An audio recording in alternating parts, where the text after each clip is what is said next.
Good afternoon. It's Friday, the 5th of May, 2023, just after 1 o'clock. Welcome to UK Column News. I'm your host, Mike Robinson. Joining me in the studio today, Patrick Henningsen, as usual, for Friday. Welcome to the programme, Patrick. Great to be with you, Mike. And also from Damascus by video link, we've got Vanessa Beeley joining us as well. Now, we're going to get kicked off here with all-cause mortality because, this came out on Wednesday. The latest ONS statistics on mortality in the UK. If we look on the right-hand side, again, we've got this massive spike in excess mortality. This is what the Office for National Statistics had to say. The number of deaths registered in the UK in the week ending 21st of April 2023, week 16, was 14,024, which is 22.1% above the 5-year average. It's quite an incredible situation. Let's just look at what the mainstream press said about this. That's it. Shocking. Okay. So in the meantime, what have we got? We've got, this is going back a few months, but nonetheless, full fact, no evidence for a rise in sudden deaths or that COVID-19 vaccines are the cause. And then we've got from New Scientist here, there are thousands more UK deaths than usual, and we don't know why. So here we are. We had massive excess mortality all the way through 2022. We're now in a process of excess mortality and running into the summer of 2023 as well. Nobody seems to care. The mainstream media isn't talking about it. Every day, it seems, Patrick, and this might be purely anecdotal, but every day it seems there's another report of some well-known personality that has dropped dead at the age of 30 or 40 or 50 suddenly. Total silence, but we've got the censorship industrial complex there, dismissing out of hand any questions about why this is happening. Well, the fact checkers say there's nothing to see, so it must be climate change, Mike. Well, indeed, yes. Okay. Now, it's not just in the UK either. And we've talked in the past about the fact that this is happening in Europe as well. But I just wanted to bring Canada on screen here.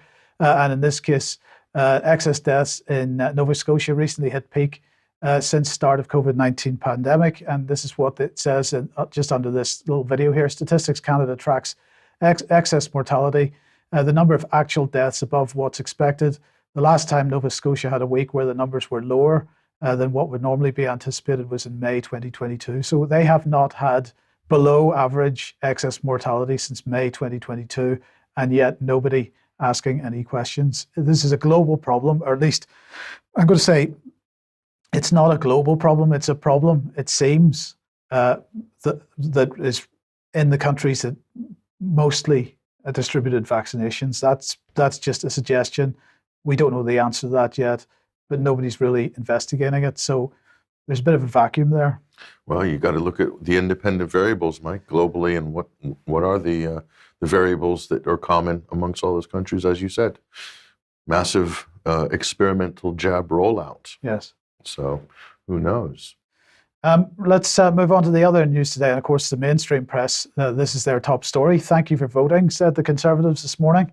In fact, the question is how many people did vote? Well, not very many, 32% turnout. Now, this is, I suppose, fairly normal for local elections. Last year, I think it was 33%. 2021 was about 36, 37%, something like that. But it seems like the results are not going well for Rishi Sunak or the Tory party. This was his comment this morning. I'm disappointed. They're panicking that they're losing the blue wall, as it were. I mean, I don't think there's any more to say about this. It's not as if the Labour Party or the Liberal Democrat Party are offering anything better. It looks like there are more independents being voted for this time, which is always a positive development. Just remember, the wall's not actually blue, Mike. It's a coat of paint. Yes. So it's something underneath it that could come out at any moment. Indeed. Yeah. Now let's come on to the story that was just breaking while the UK Column News was on Wednesday, and that, of course, is the Kremlin drone attack. So yeah, the massive story. Most people have probably seen this. So apparently they're calling it, the Russians are calling it a potential assassination attempt against Vladimir Putin, the Senate residency, which is the second residency of the president. And supposedly, according to Dmitry Peskov and others, the spokespeople in the Kremlin, Putin was not there. when these two small drones came, and I think it was two, and a small explosion here, and they say they thwarted half of the attack, apparently. So who knows what actually happened. What's interesting about this is, and you have to be wary that the Kiev regime has been issuing all sorts of threats and hitting targets inside Russia, including one of the officials in Kiev 3 days before this put up a tweet offering a $500,000 reward for anybody that could do a drone attack ahead of the Victory Day parade. So the timing of this is, of course, very symbolic, right before Victory Day, which I believe is May the 9th, which commemorates the Soviet troops marching in Berlin for victory. So let's take a closer look here at this story and see, well, here's the footage we have, one angle here, and so we'll see, apparently, there's a detonation there, and and from a different angle there as well. So there's a few different pieces of video footage that are circulating on this from Russian media and also on Telegram, Twitter, and in the mainstream media as well. You can see the embers burning there on the dome.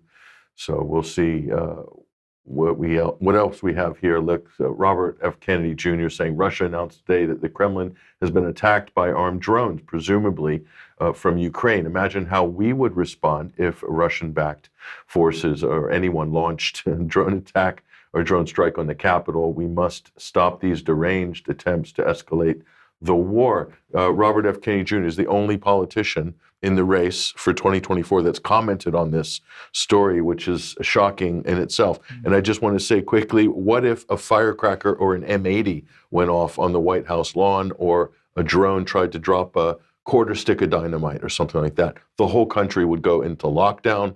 There would be 9/11 rhetoric starting to circulate, and total hysteria in the mainstream media. That's how America would react for a firecracker. So just bear that in mind. Good to hear that from RFK. And just also on the day that this was announced, the day after, the Kiev post office, the National Post Office, launched this commemorative stamp of the Kremlin on fire. You could say this is bad taste, or is this just an outright provocation? Well, the question is, how did they generate that artwork quite so quickly? Maybe an AI app or something like that, maybe. But they were very quick off the mark on this. So, I mean, that's kind of suspect as well. So, again, the Western conversation is about false flags. They're saying it couldn't have been Ukraine. It had to have been a Russian false flag. And I think we have a video from a U.S. Local affiliate news program where he's just struggling over which angle to take on this story. It has to be anything except for Ukraine actually doing it. Roll this clip. So, who could be behind it? Experts have three theories here. They say it could be a resistance group within Russia, could be a false flag operation by Putin's own government to justify more attacks on Ukraine, or it could be a warning shot from Ukrainian forces. President Zelensky denies that, and Senator Warner seems to agree after meeting with the head of the CIA. The committee expressed, whatever intel we get, we need to hear it as soon as possible from the agency director. So that's very interesting, because that immediately makes me so we've got the stamp issue, and now we've got common narratives building, right? So let's just have a look at a minute or so of an interview that Nigel Farage did yesterday with Hamish de Bretton-Gordon, and we're going to hear that his story is exactly the same. So the question is this rapid reaction mechanism back in operation here? Because this sounds like a common narrative on both sides of the Atlantic. Let's have a listen to this. But I don't know. But somebody perhaps with a better idea than me is Colonel Hamish de Bretton-Gordon, OBE, former commander of the 1st Royal Tank Regiment. Hamish, great to have you back on the show. What do you make of the events that took place at the Kremlin yesterday? Well, I think it's absolute hogwash and bunkum that Russia is claiming that it's the US or the Ukraine responsible. Why would they do it? Why would they tempt Russia to escalate? And the Russians have said for some time they're going to escalate, they're going to go nuclear. Where is the tail fin of that drone with a Stars and Stripes banner on it? I think there are two other more likely explanations. You've mentioned the Russian false flag. That would be plausible. That would then give Putin an excuse to escalate into some form. The third likelihood is that it's Russian separatists. There are a lot of very hacked off Wagner Group criminals who don't think much of Putin these days. And there is a growing resurgence of people in Russia who want to see the end of Putin. So this idea of separatists being possibly behind it as well. So anyway. That was an amusing clip. I really enjoyed that. Well, look, just before we move on, just because I'd like to get a little bit of context in Hamish de Bretton Gordon just briefly. Vanessa, what's your experience with him? Well, I mean, he's the wheel out, isn't he? He's the group of I think there's three former military, and of course, James Le Mesurier was one of them, who were wheeled out, most of them, by the way, with Jersey or Guernsey family names, which is an interesting little fact there. But throughout the Syria conflict, of course, he was wheeled out as the so-called chemical weapons expert, despite informing us that our fridges were a threat to us because they can basically be converted into bombs. I mean, he's the epitome of a chinless wonder that is a mouthpiece for intelligence agencies and the UK FCO, particularly in Syria, as I said, connected to the chemical weapons narratives, also connected to our dear friend Dr. Knott, of course, who started the whole ball rolling about Syrian Arab Army atrocities in Syria. All of them work together with Toby Cadman, another name that people might recognize in Medics Under Fire.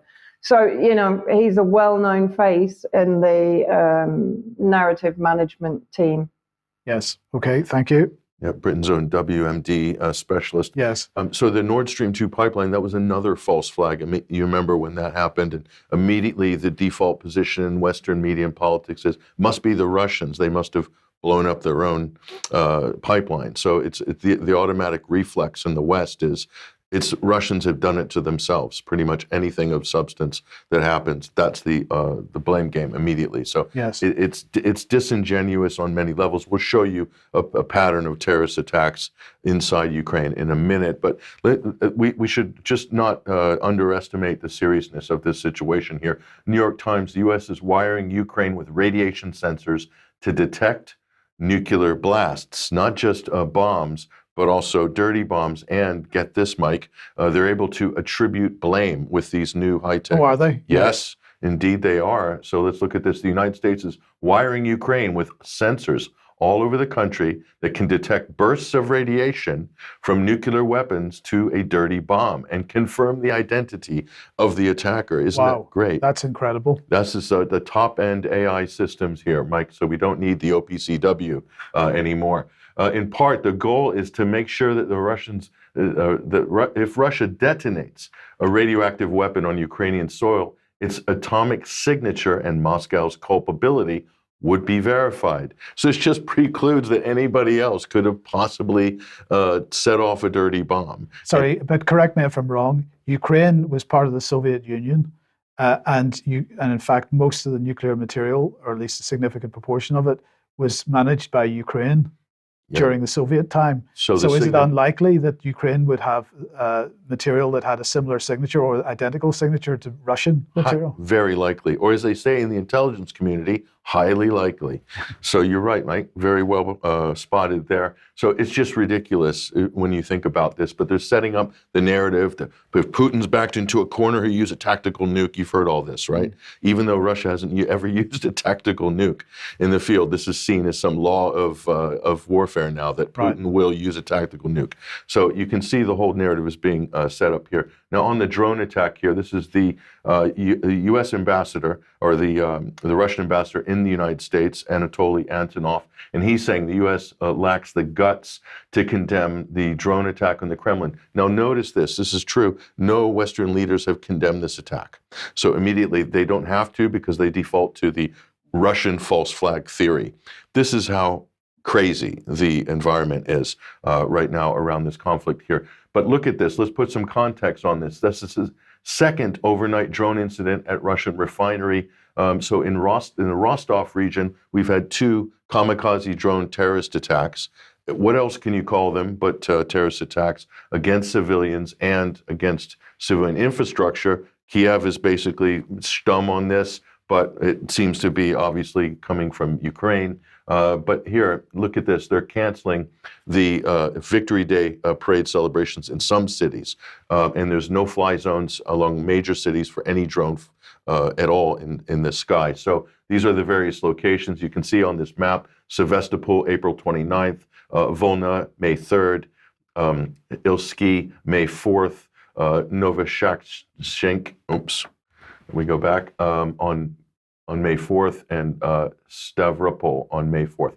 So you can see a pattern of these sort of what the West would call terrorist attacks, but they don't have a name for them yet because they don't even want to mention that they're even happening in the Western media, which is really strange here. And 21 Russian cities cancel V-Day parade as tit-for-tat drone wars heat up. This is Zero Hedge here as well.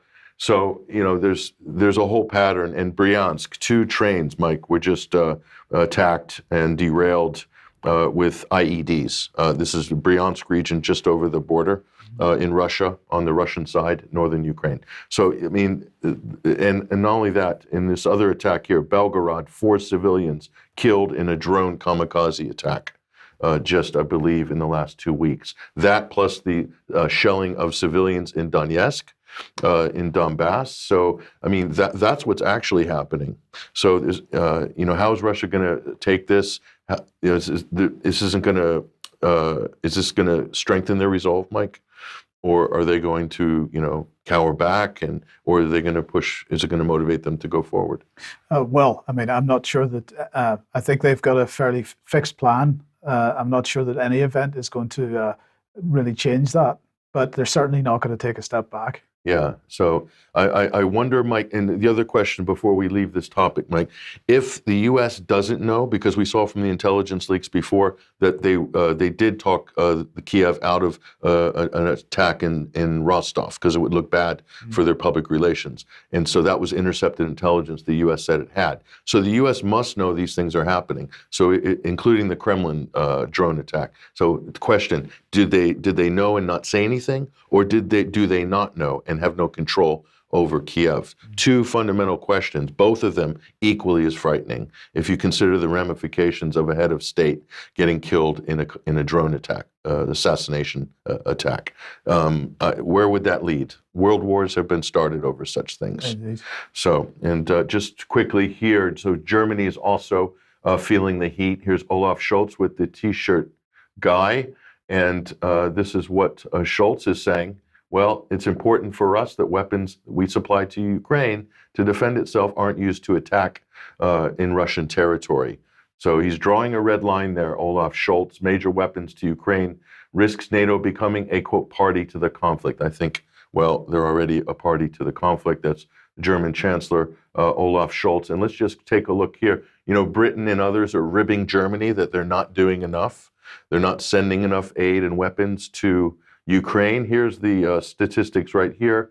This is from the International Institute for World Economy, and they're saying this government supports Ukraine. You see the United States way out front there in the billions, and Germany is second, and the UK is third, I believe. Yes, and France fourth.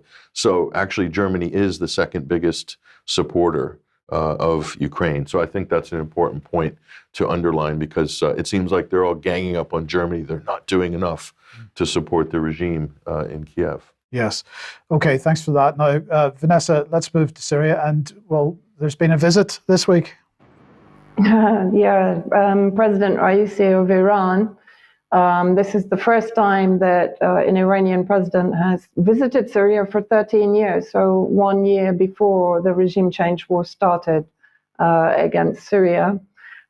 Speaking to Sayed Mohammad Marandi, who's actually one of the chief advisors on the delegation, He told me that the economic cooperation between Syria and Iran has to some degree been neglected for many reasons, of course, one of which Iran has also been under sanctions.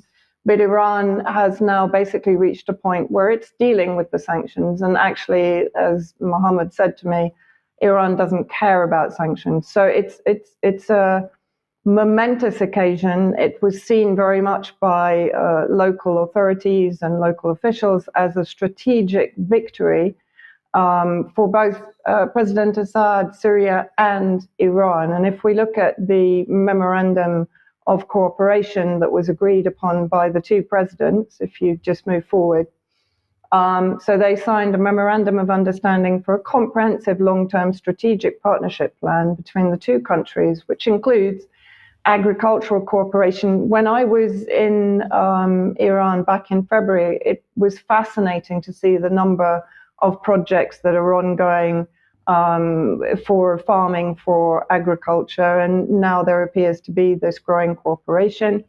Rail network cooperation, again, interesting, similar to the Belt and Road Initiative, potential for rebuilding and building new rail networks from Iran to Syria and throughout the region.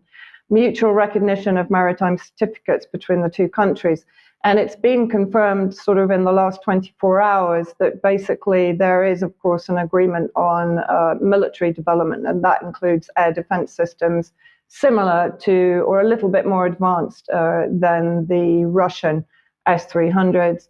So then also civil aviation development between the two countries, oil and energy resource cooperation. Of course, Iran has really been the big stopgap for Syria, with the United States occupying the northeast and the majority of Syrian vital resources, including oil, communications and information technology partnerships, and a memorandum of understanding between the National Earthquake Center in Syria and the International Institute for Seismic Engineering in Iran, addressing the issue of the recent earthquakes back in February and how to react to them if they're going to happen again in the future.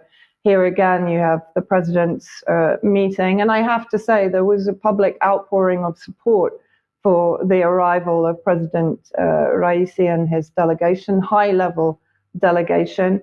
And after the Businessman Forum in Damascus, just moving on, Mike, or during the Businessman Forum in Damascus, Raisi basically stated that the Iranian people and Iranian officials have always stood by the Syrian people.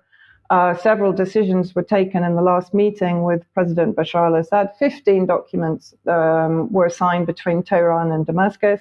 The joint meetings between Syria and Iran are useful for implementing the agreements between the two countries, and it has been agreed that they will continue with regular meetings in the future.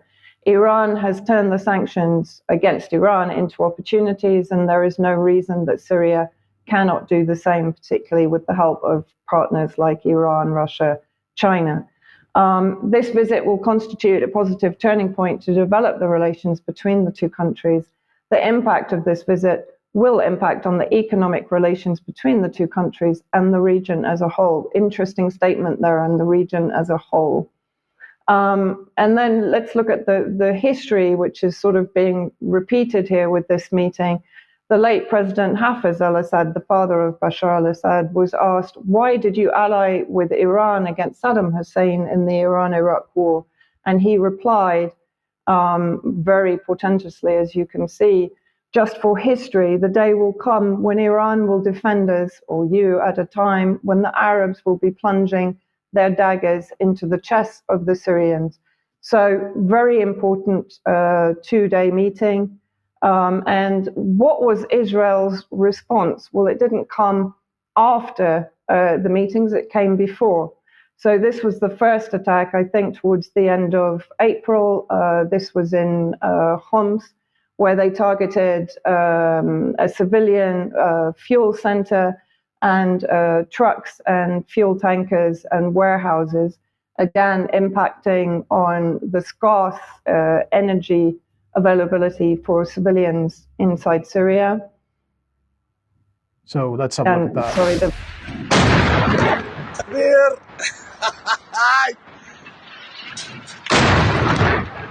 يا ساتر. بيضربوا هون. خليه يطفوا الملتي، خليه يطفوا الملتي. لا لا لا، ما له علاقة، ما له علاقة. الضوء على الضوء. ما له علاقة. والله على الضوء يا اخي. ما له علاقة خلاص. ما له علاقة خلاص. روق روق روق. صاير صاير صاير.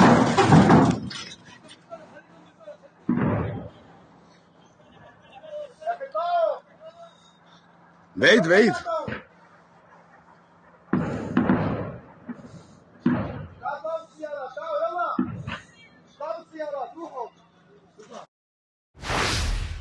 You any idea what they were saying there, Vanessa? No, I mean, basically, they're just talking about moving away from the area. I didn't get all of it. My Arabic is not that good. And so basically, it was April the 29th at 10 minutes before 1 in the morning. Israeli enemy carried out an air attack with several missiles from northern Lebanon, targeting points on the outskirts of Hom city. Air defenses, of course, intercepted some of the missiles, but some of them hit target, resulting in the injury of 3 civilians and the destruction of civilian gas station, trucks, and tankers. So, as I said, this is another attack on essential civilian supplies inside Syria. And then on 23:35 on May the 1st, so just before the arrival of President Raisi, Israeli warplanes fired 2 waves of missiles from over the Mediterranean Sea, targeting Aleppo International Airport, Al Naira Military Airport, the Scientific Research Facility, and military factories of the Defense Ministry in As-Safira, east of Aleppo. And Aleppo Airport was temporarily closed down. I was also told that a number of humanitarian relief store and warehouses were hit, either accidentally or deliberately. But anyway, the shutting down again of the humanitarian lifeline for the victims of the earthquake back in February that are still homeless and still largely reliant on foreign aid coming in. So this was the Israeli reaction prior to the meeting. We haven't had any attacks since the meeting or during the meeting. Of course, Israel isn't quite that stupid. But obviously, the Israeli aggression was discussed during the meeting. We haven't been told what was said on that yet. Yeah. Okay. Vanessa, did they fire from Lebanese airspace when they did? So they used Lebanese airspace to hit targets in Syria. Yeah. Yes, and the other point that we should make, Vanessa, is that by targeting sort of energy infrastructure, the airport as well, but the first attack was energy infrastructure. This is on top of that is a direct attack on any idea of humanitarianism because there's such a shortage of oil, shortage of fuel, shortage of electricity. This absolutely impacts civilian lives. Yeah, absolutely. And this is a regular occurrence, not only by Israel, but also by the armed groups, by ISIS, of course, which is under the control of the US. They will regularly attack the meager convoys of oil that are allowed to Damascus, for example. So yes, it's a constant battle against the Syrian civilians to prevent them receiving any energy resources at all. Yeah. Okay, thank you. Brutal, absolutely brutal. And, yes. And it's happening almost every day, attacks from Israel, which nobody talks about anymore because they're just so regular. Well, indeed. So we'll move on. Now, last week, Mike, we covered the Nord Stream pipeline investigation by French journalist Freddy Ponton.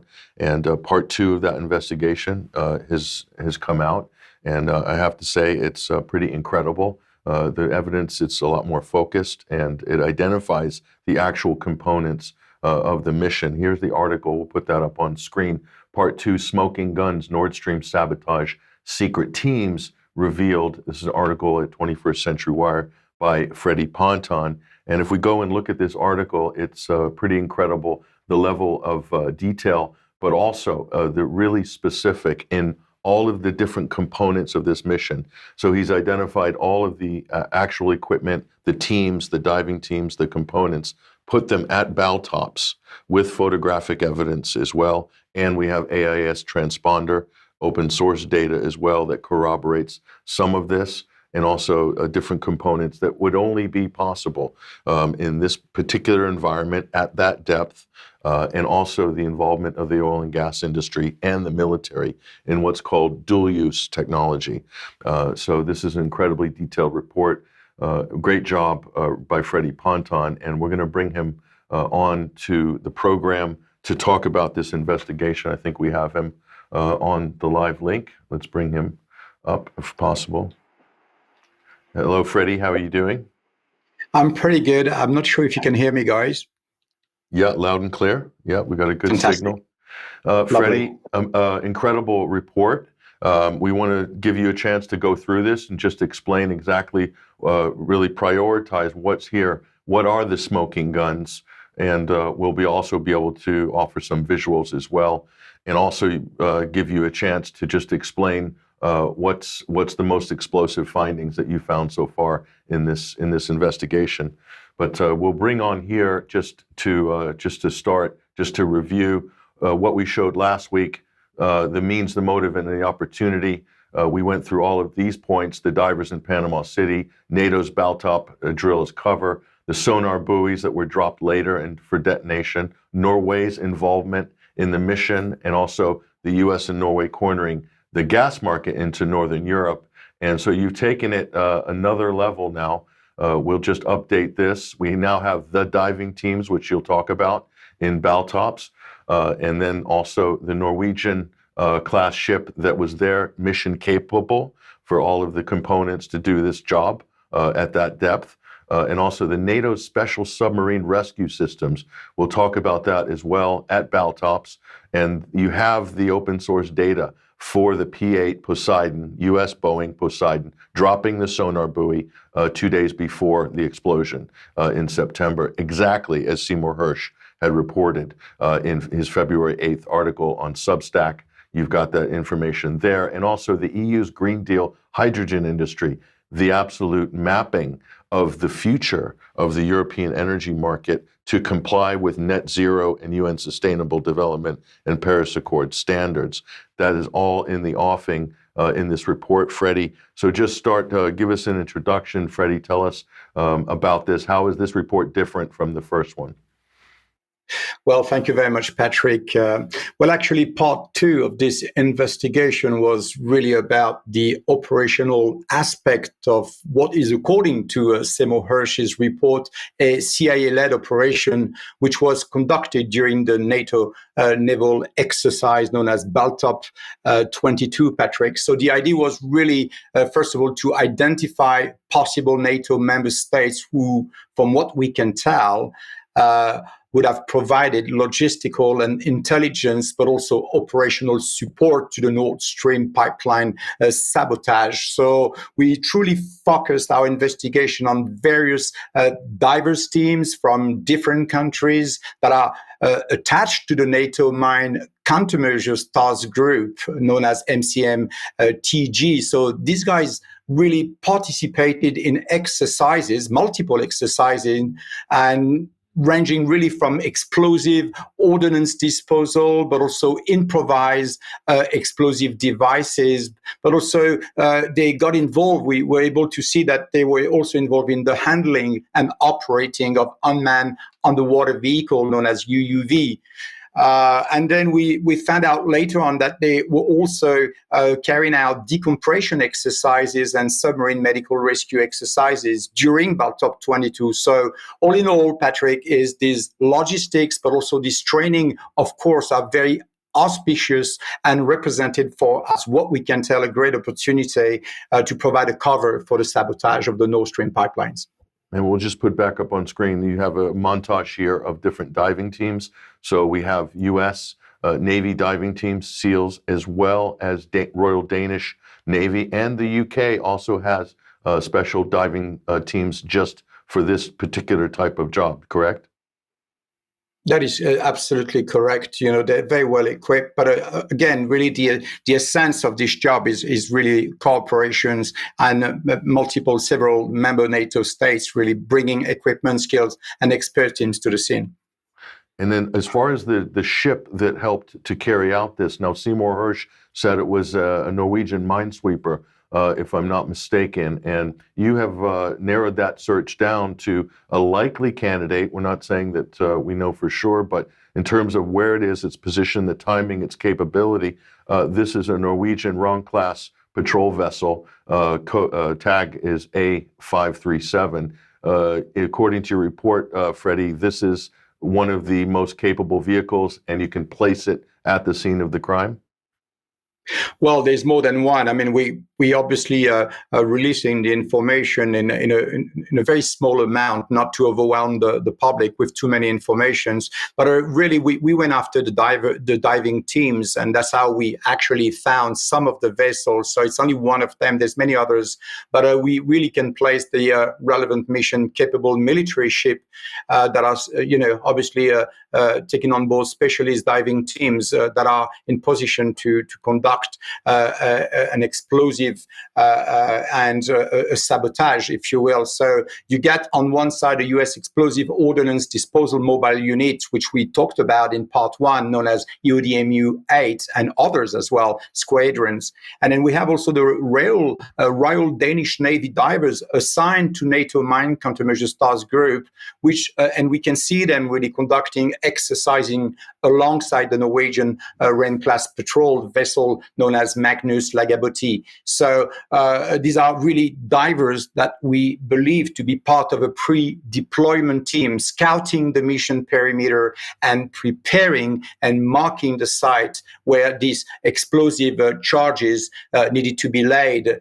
So bear in mind that this is an ongoing investigation. So we will also have to unpack other events that took place, not only on the 8th of June, but when we saw this exercise from the Danish Navy and the US Navy, but also 15th of June, you had a 6 hours dive involving the Mine Countermeasures Task Group. Again, the US and the Danish guys are there. And then we also will have to look at really this multi-dive operation starting really at the 8th of June all the way even in August. We have some events taking place and on until the explosion time. So this is really interesting because it helps us shaping up this investigation, Patrick.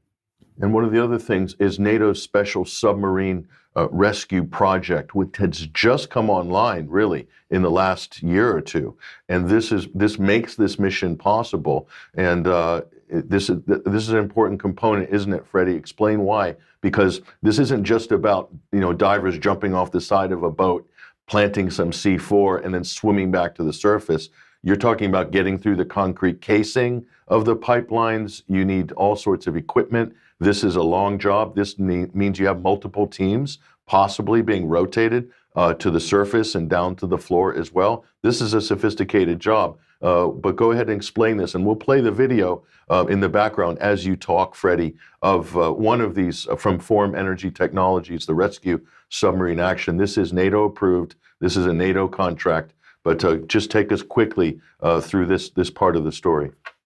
I'll try this. It's complex topics, but yes, the NATO Submarine Rescue System, Patrick, is a NATO program sponsored by the UK Department of Defense, and it truly belongs to the UK, to the Norwegian and the French. And it's really basically a mini sub which was developed by a company called FET, based out of the UK. I mean, they're a global operation, and it's operated by John Fisher Defence Group of the UK as well. And what we found is that the DTXG, this new special operation diving squadron from the British Royal Navy, actually are the one that operates this submarine rescue system. And we can see that they've been training with the Norwegian Coast Guard, for example. And these guys have been reporting as well the Norwegian using this particular submarine during NATO Baltop exercise. So we were not only suspecting, but expecting to see the presence of this NATO submarine rescue systems.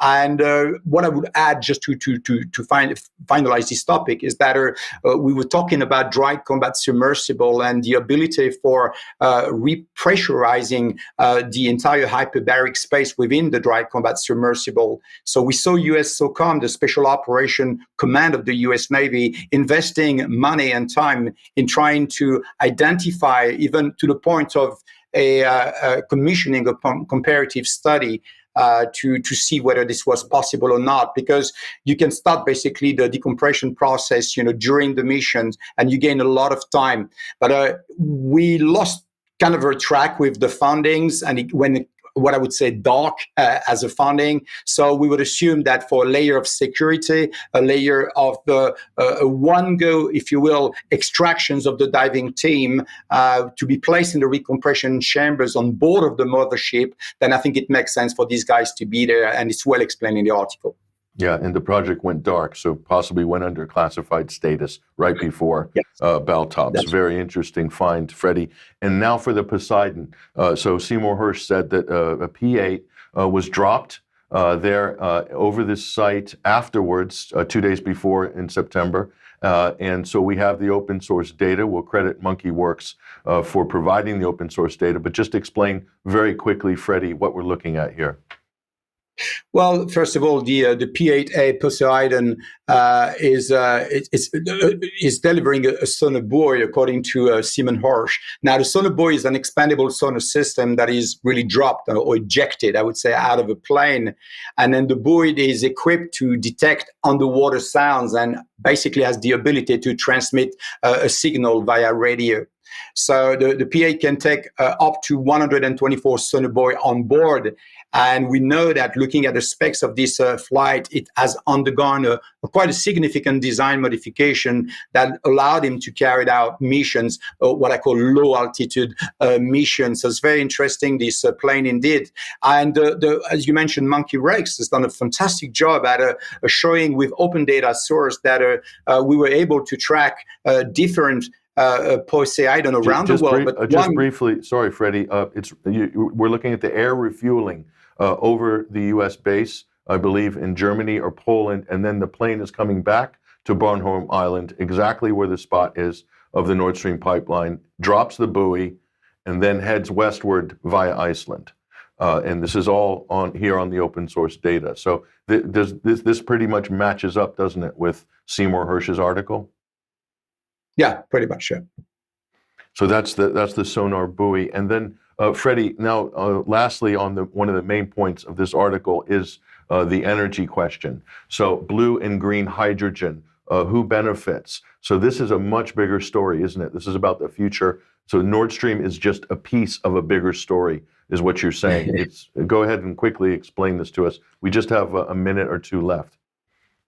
Yeah, obviously we saw the kind of excitement just after, on the back of the explosion on the 26th of September. So we got the Polish and the Norwegians basically been very excited, and we starting to track down with an investigation a little bit the background and the long-term project coming out of Europe, and we can really identify Norway, Germany being very involved in a major hydrogen project. So there's a complete ongoing investment into the Southern Barents Sea and other blocks that belongs to Norway, which will provide basically this gas that is so necessary for hydrogen project. So what they have in mind is basically a green hydrogen project. That's the long-term program, but they initially will start with a blue hydrogen program. So I'm not going to describe what it is. Go into the article and you see exactly what it's about. But what's important to see is that there's a real complete reshaping of not only the gas market, but the hydrogen market and the electricity grids that accompany this kind of strategy and energy strategy. So it's very important to see that Norway, Denmark, Germany, and Poland, as all countries benefiting really from the cancellation of the Nord Stream pipeline, Patrick. And it's all totally in line with World Economic Forum, the sort of things that they want to see, the transformation in Europe that they want to see going forward into their fourth industrial revolution. Lastly, Freddy, what do you make of these reports from the Danish media about a Russian ship? Apparently they have photos, but they won't show them, of a Russian ship that was in this busy shipping lane. They say that it was there 4 days before the explosion. Here's the BBC opining on this as well. Nord Stream report puts Russian Navy ships near pipeline blast site.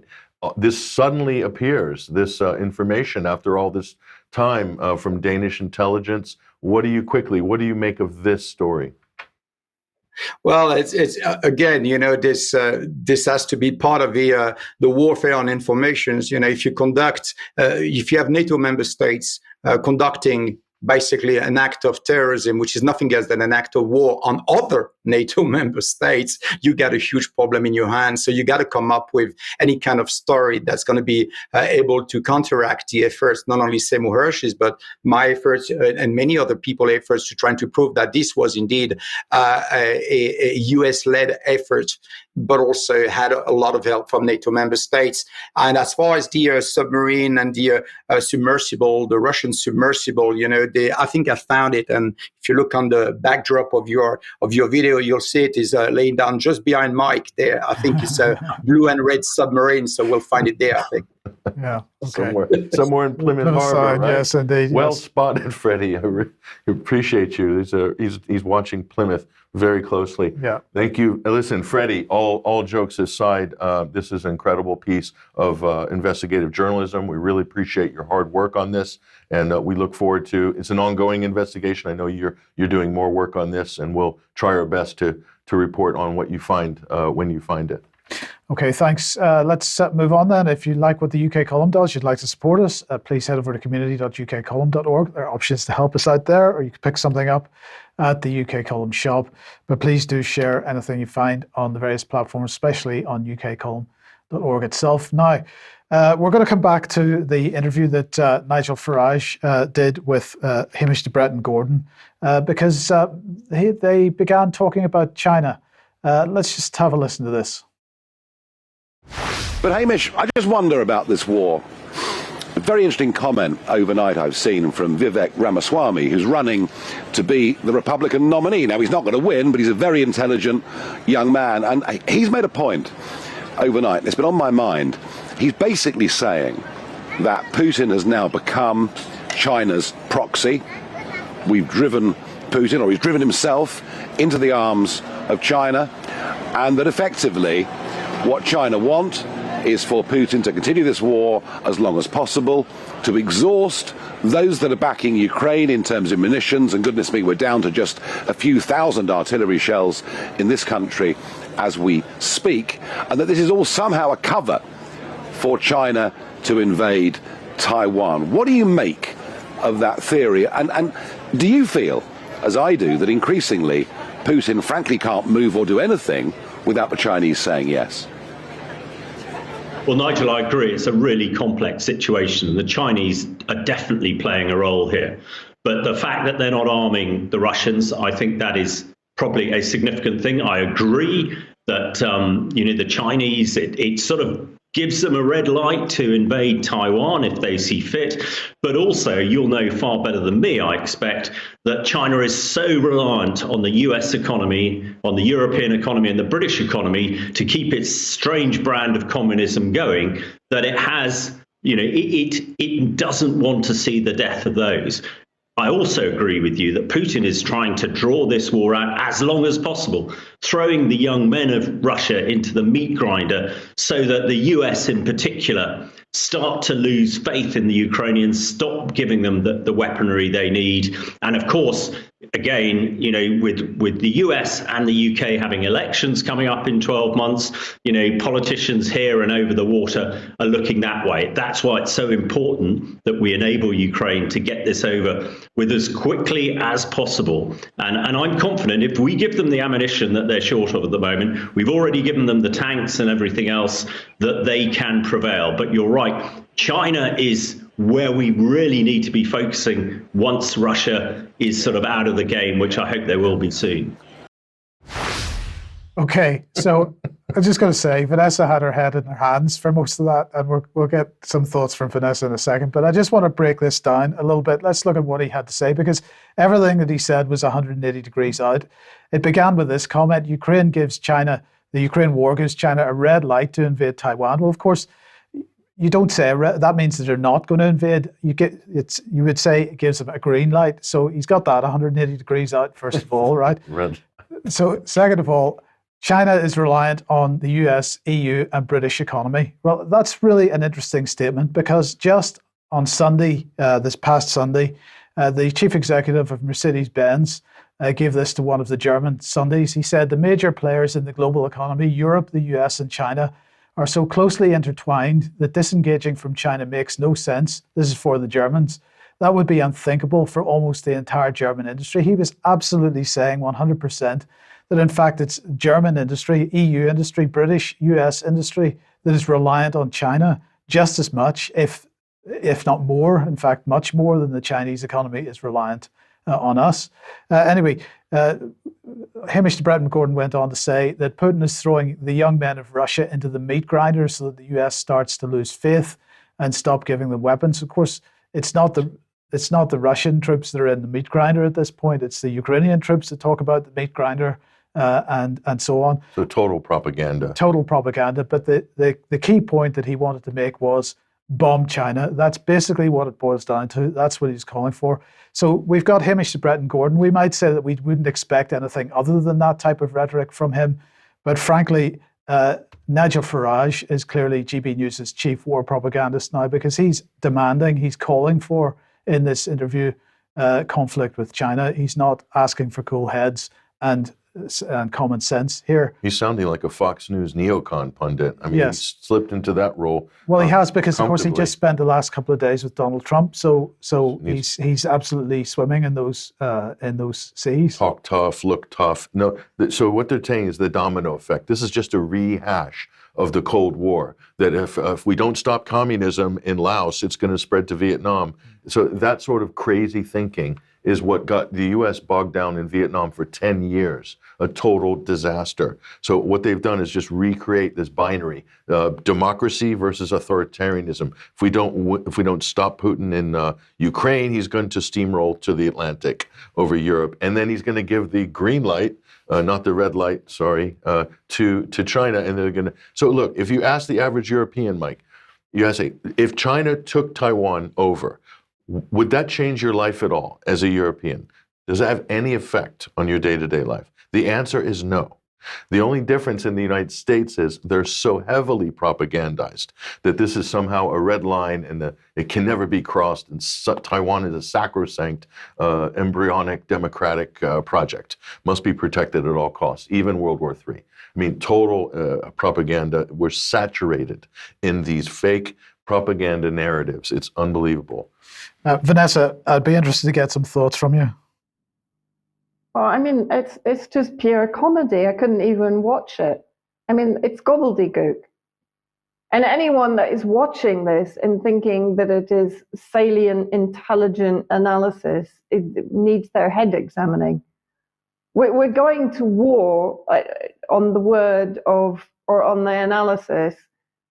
Oh, God. I mean, it just takes Orientalism into another whole realm. Yes. China's weird, China's strange brand of communism. I mean, sorry. Yes, I know. I understand. We're a lot more communist in Europe and Britain than China is. I think that's absolutely right. At the moment. But look, victory's right around the corner. Victories, we just need to send a little more weapon, a few more weapons, a few more rounds, and they'll be marching through the Arc de Triomphe. Marching on Red Square? Is Kiev going to march victoriously through Red Square? I mean, what are they talking about, honestly? Indeed. Okay, Vanessa, let's move back to the Middle East then, and recent GCC meeting. Yeah, I mean, this was on the 1st of May, so just before President Raisi's visit to Syria. There's a lot going on in Syria, and it has kind of ramifications really globally far more than before, or far more obviously than before. So this was a continuation of the last consultative meeting of the GCC countries, the Gulf Cooperation Council countries, Jordan, Iraq, and Egypt, that was held in Jeddah. The foreign ministers of Jordan, Iraq, Syria, Saudi Arabia, and Egypt met in Amman, Jordan. And part of the discussions were, of course, the admission of President, or rather Syria, back to the Arab League and the normalization of relations with President Assad.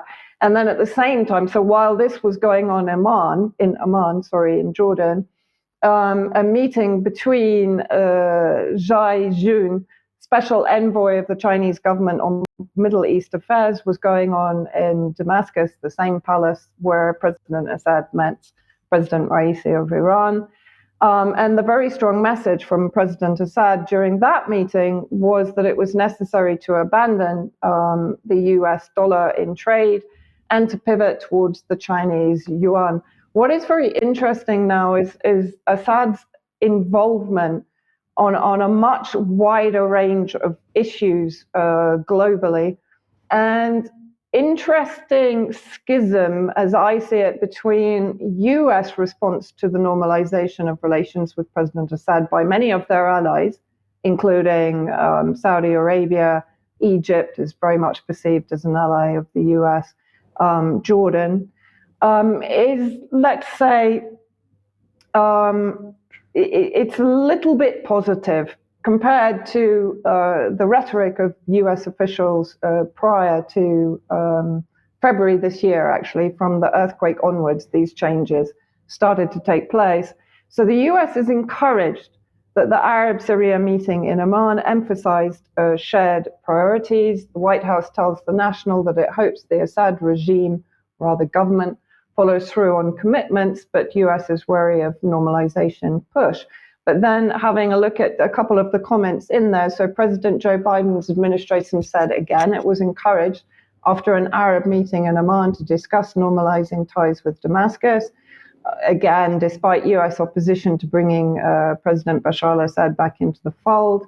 And then going down to the third paragraph, a White House National Security Council representative told The National the Biden administration, again, using the word encouraged, to see the joint communique mention many priorities that we and our partners share. Interesting language here, and going on again, if we look at what National Security Council spokesman John Kirby had told reporters last month, nothing's changed about our desire not to see anybody normalizing relations with Assad. We don't believe that's in anybody's interest in the region or beyond. But as Washington's Arab partners began engaging more with the Assad government, senior administration official Barbara Leaf expressed a softer tone. Our approach on that score is that we make sure, this is very important, that we get something for that engagement. Typical US policy here, absolutely no negotiation, absolutely no collaboration, cooperation, or partnership, only what they get out of it. And then let's look at what the UK are doing. Now, bear in mind in 2017, when President Trump wanted to withdraw US troops from Syria, what happened? UK media, led by The Guardian and The Times, were very critical of his announcement. And a few days later, the Khan Sheikhoun chemical attack, or alleged attack, was carried out by the White Helmet organization that is predominantly funded by the UK FCO. So here we have Lord Tariq Ahmed of Wimbledon, who I have to say has a history throughout the regime change war against Syria of obfuscating the role of the British government in the sponsorship, equipping, and promotion of the armed groups, including some of the most brutal, like Jaish al-Islam, al-Sham, and al-Qaeda affiliates. So this was on, I think, the 28th of April. So yesterday he welcomed the Syrian task force at the UK Foreign Office, and they hosted a panel to discuss the continued need for accountability in Syria, so doubling down on the accountability narrative, doubling down on the hybrid war pressure against Syria, including sanctions. A selection of Caesar photos were displayed showing the brutality of the Syrian regime. Their behavior has not changed. Very important language used here. Who is Lord Tariq Ahmed of Wimbledon? Well, here is his Twitter profile. I don't really need to say much about the photos there. Minister of State, Foreign, Commonwealth and Development Affairs, South Asia, ME East, North Africa, MENA, UN, Human Rights, PM's Special Envoy for Preventing Sexual Violence. Moving on.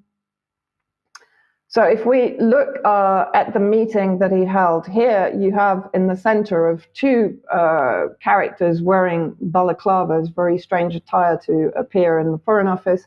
You have Moaz Mustafa in the middle, who was responsible for bringing McCain to Syria in 2013 and introducing him to a number of terrorist operatives, including the leader or the alleged leader of ISIS at the time. So he's had an instrumental role in running the narratives against Syria since 2011.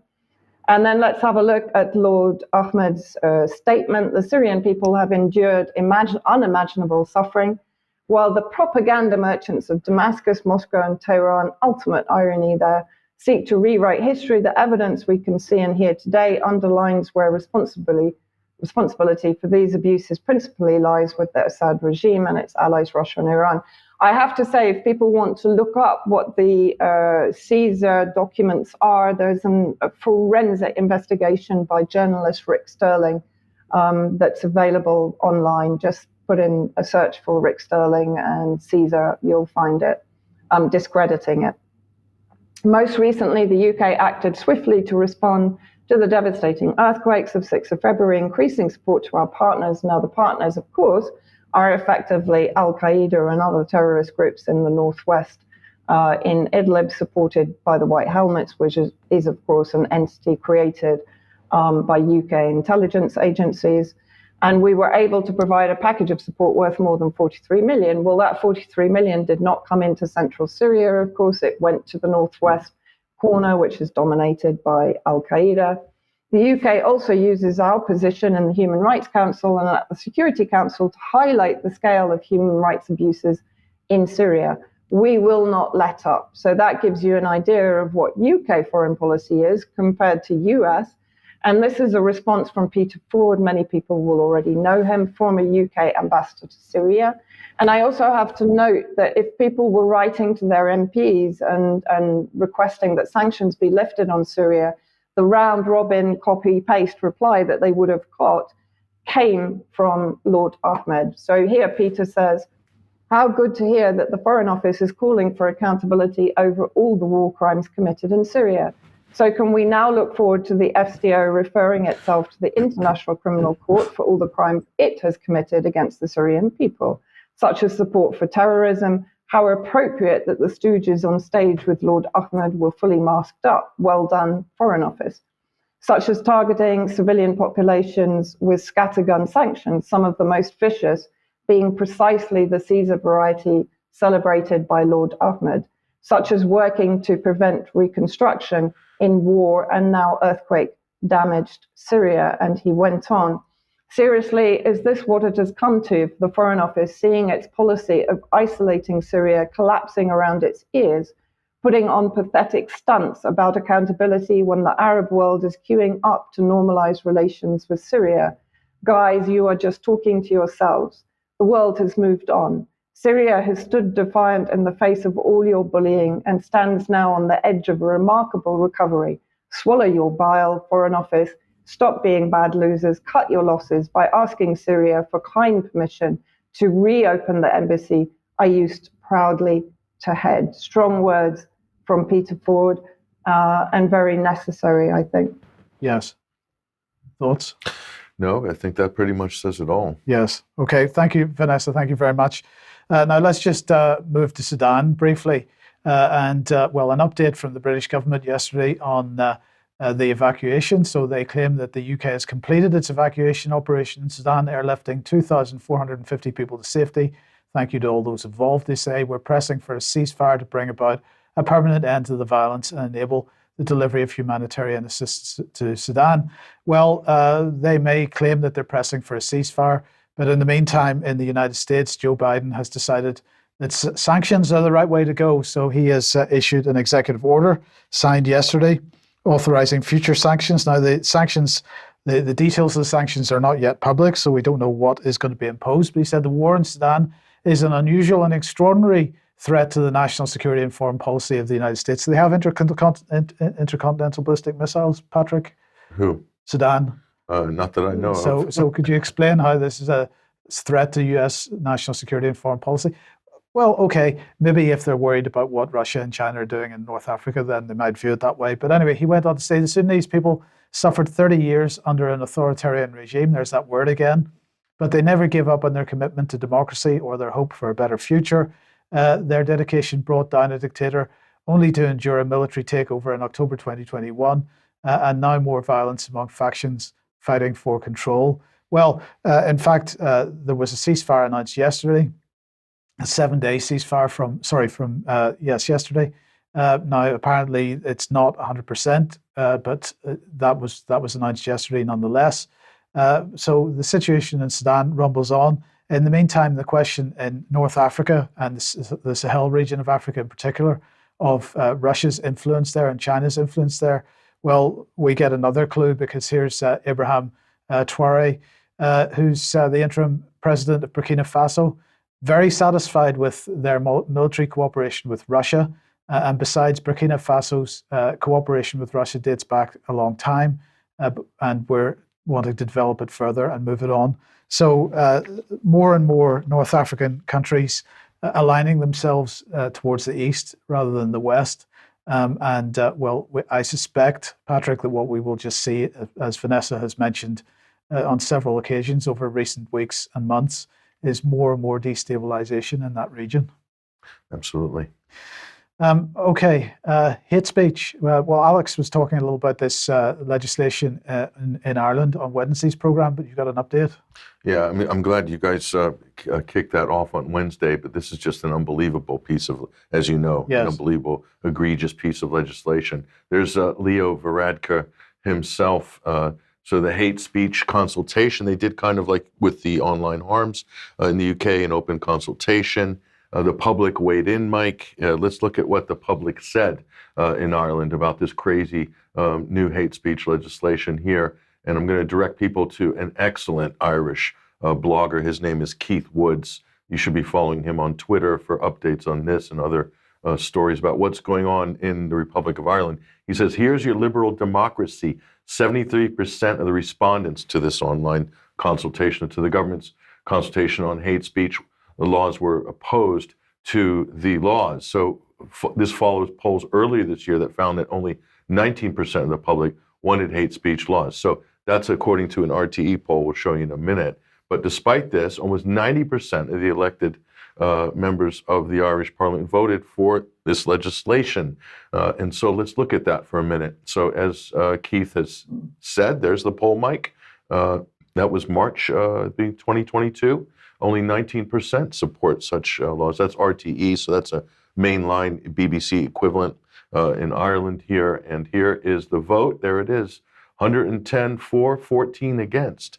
Pretty incredible. That's in the Dáil, so that's Irish MPs. So it's the lower house, right? Yes. So what does that tell you? We have this conversation before about the parliamentary party and then the public. Well, what it tells us is that the idea of a representative democracy is turned on its head because the MPs, the politicians, are representing the policy to the people. They're not representing the people's opinion about the policy. So if they were representing people's opinion, 90% of those MPs would have rejected this legislation. So they're quietly voting that way. But what happens, Mike, when leading ministers come up and hold the public in total contempt of their views? Let's look at this clip from Leo Varadkar. We've got for you loaded up, but go ahead and roll this.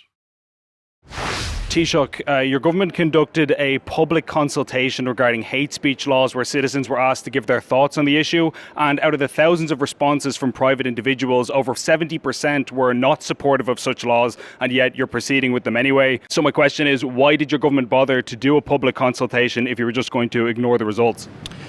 Well, we do public consultations because we think they're good practice. It's a way to find out what people's thoughts are on issues, and it's also a way to flesh out and highlight some of the issues that we may not have considered.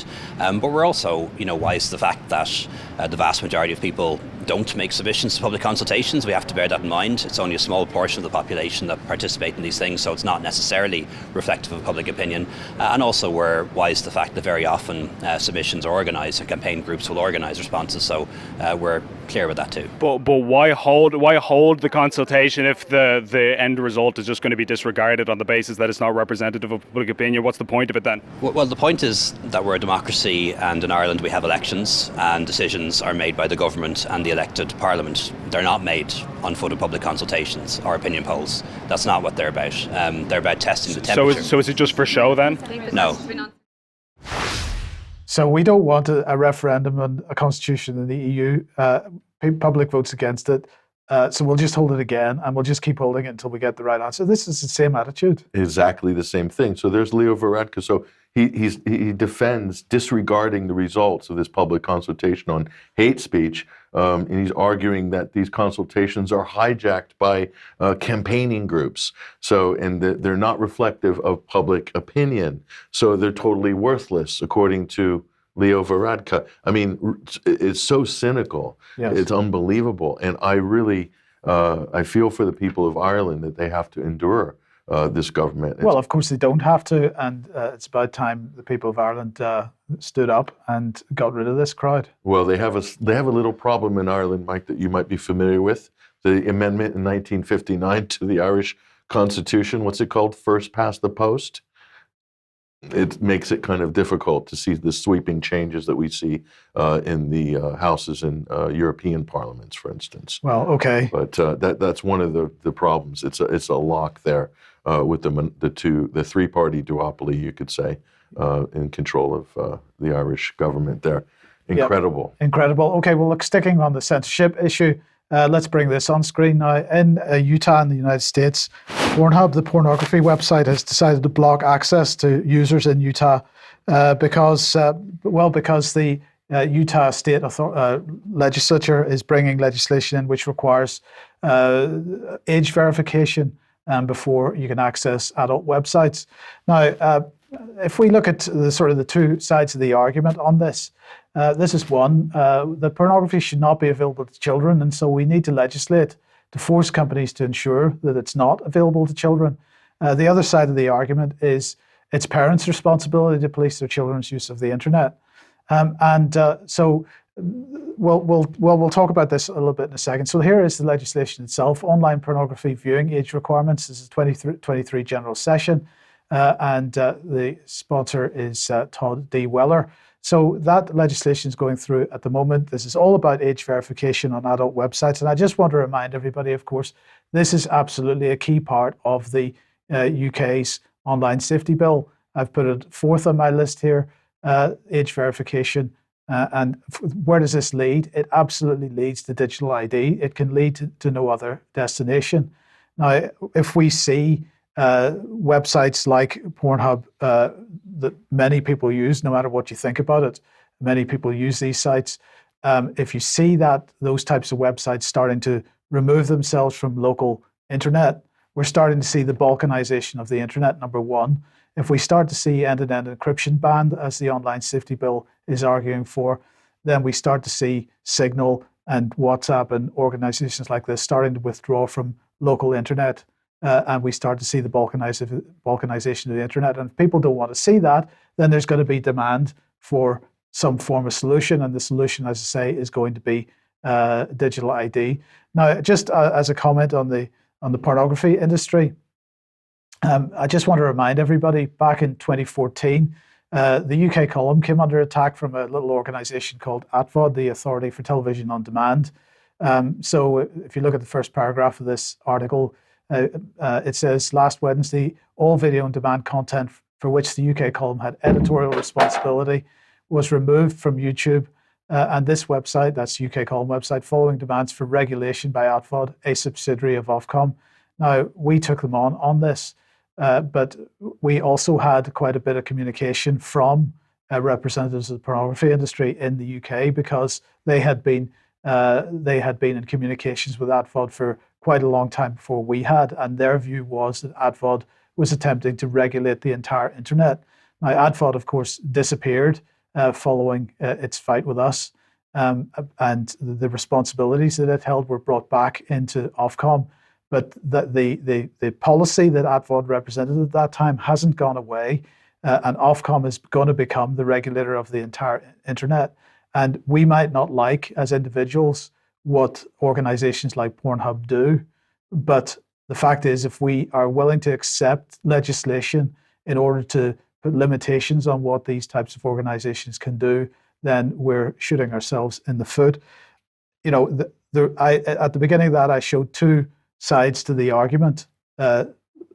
Parents might say, well, we can't watch what our kids are doing all the time. A very simple solution to this problem would be, if you want to legislate to make all adult websites operate under a top-level domain, let's say whatever, Pornhub.xxx, right? And then you legislate to make sure that the internet service providers provide a method for parents to simply switch off access to all XXX websites, and that would go a very long way to solving the problem. But neither the pornography industry nor governments want to do that, because of course pornography industry is being used as the sledgehammer for people, because a lot of people disagree with it and they're willing to accept the digital ID that comes along as a result of this. It's a very interesting conversation that needs to be had around this issue. Well, you can do cable boxes used to do that with adult content, Mike. So if the access was restricted, you had to have, it was very much, you had to opt in, subscribe. Yes. It wasn't going on the same broadcast waves as everything else. So it's not like this is an impossible thing, but just like online harms, using the children harms angle in order to basically do a broad brush stroke and censorship. And I'm going to say the age verification thing is already being used to censor so much content on YouTube. If there's a video that YouTube doesn't want to be seen, they'll slap an age verification on it. So it's already being used. So the real danger here, Mike, is going to expand the use of this age verification roadblock, if you will, in order to make a lot of content invisible, including just political content that the establishment doesn't like, and they'll go and put pressure on YouTube and Google to shut that down. I might also add that Utah is dominated by Mormons, so very much and evangelical Christians. So that's the dominant political mode in that state. But this is just an incredibly dangerous, slippery slope. And I think you've made some really good suggestions there. I hope someone's listening in the decision-making role that they can do something sensible on this. Yes, okay, let's just end with this. So Newsweek has got this headline: how King Charles overcame scandal and tragedy to reach coronation. Well, of course, he hasn't overcome scandal and tragedy at all. His Prince Harry is that whole thing is like an episode of the Kardashians. And as for his brother, Prince Andrew, I mean, that issue has not gone away and so on. But I just wanted to end on this little point here, because the question is, why was the 6th of May chosen as the date of the coronation? Well, we should remember that, of course, that this is the birthday of Artemis, the Greek god. Unfortunately, the Roman equivalent of Artemis is Diana. Now, people may find that as a coincidence that particular day was chosen. I'm a bit more cynical about that. I think that the day was very carefully chosen. There's a little message in there, and I just want to thank the person who sent that to me yesterday, because I thought that was just an interesting observation. They do like their esoteric symbolism, they absolutely don't they? Do. Yes. Okay, let's leave it there for today. I want to say thank you very much to Patrick, to Freddy, and to Vanessa for joining us today. We'll be back, Vanessa and I will be back for some extra in a couple of minutes' time. Patrick has another commitment, so we will see you in a few minutes if you're a UK Column member. Otherwise, have a great weekend, and we'll see you at 1 p.m. as usual on Monday. Bye-bye.